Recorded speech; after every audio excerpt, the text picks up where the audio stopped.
Sampurasun para wargi sadayana, urang parantos uninga kajenengan Raden Mahyar atanapi nami lengkapna Raden Mahyar Angga Kusuma Dinata. Anjeuna lahir di Sumedang kaping 7 Desember 1802, ngantunkeun di Bandung kaping 8 April 1878, dina yuswa 76 tahun. Sadayana tos teu bireuk deui kajenengan pamahyar. Anjeunna salah seorang seniman sarta musikoloh Sunda, khususna anjeunna nalungtik dina widang karawitan Sunda. Isagedeungin eta anjeunna dipikawanoh minangka pangarang lagu-lagu Sunda, oge pangatik nu ngahususkeun ngamajengkeun pangatikan seni suara Sunda. Panalungtik kalayan ahli teori musik Sunda anu nyiptakeun serat kanayagan atanapi sistem notasi nada nyata da mina tila. Oge anjeunna anu menakan sistem 17 tangan nada Sunda.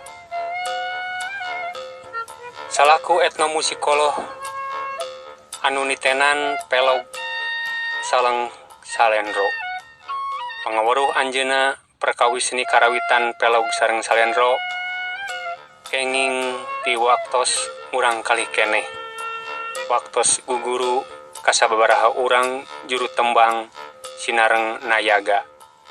Di antawisna diajar ngarebab ka para nayaga ulung, di antawisna Pak Ecen Basara, Pak Sura, sareng Pak Anata Dirja.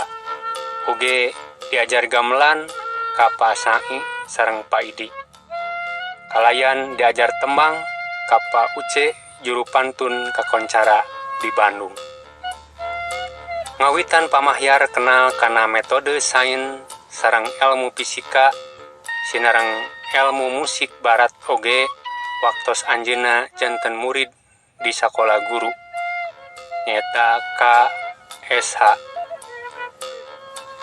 Dina tahun 1823 masih keneh di bangku sakola, anjeunna parantos nyiptakeun serat kanayagan notasi nada nyata da minatila. Kalayan nyerat buku teori seni suara Sunda anu judulna Elmuning Kawih Sunda. Saparantosna namatkeun HKS sareng ditempatkeun janten guru di HIS Sumedang dina tahun 1824 dugi ka 1832. Anjeunna naraskeun panalungtikanana perkawis teori seni raras. Anu janten kasang tukangna dina karirna panalungtikanana anjeunna tepang sareng Mr. Japkun, ahli etnomusikologi di Walanda.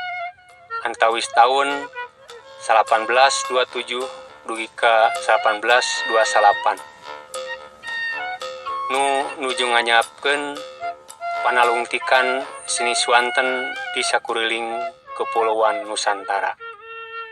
Di dieu saling nuker ilmu, antawis ilmu musik di Japkun sareng ilmu gamelan atanapi pelog salendro di pamahyar.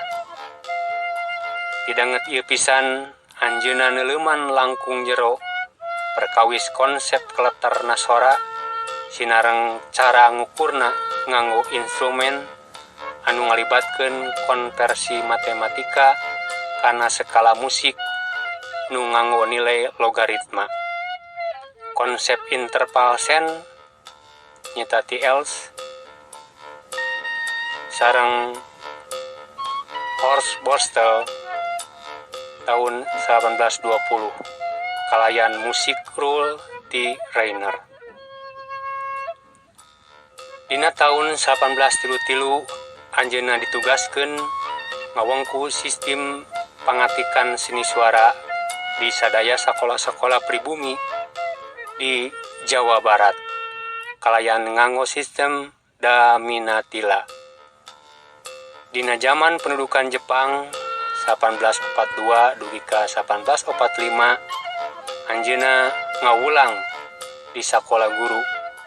Saterasna di tahun 1845 dugi ka 1847 anjeunna janten guru ilmu alam, sajarah sareng basa Inggris di SMP sareng SMA di Bandung.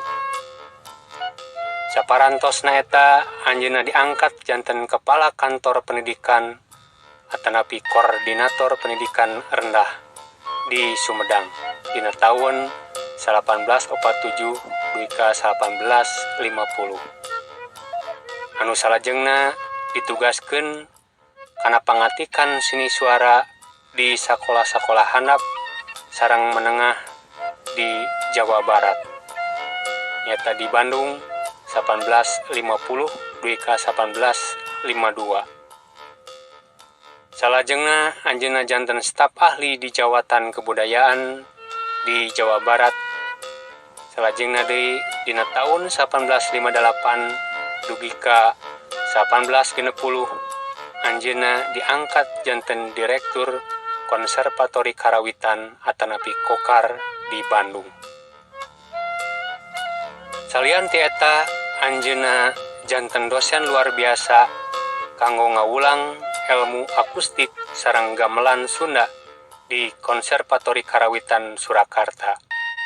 Ayeuna SMK Negeri 8 Surakarta dina tahun 1853 dugi ka 1860. Cag Hanca.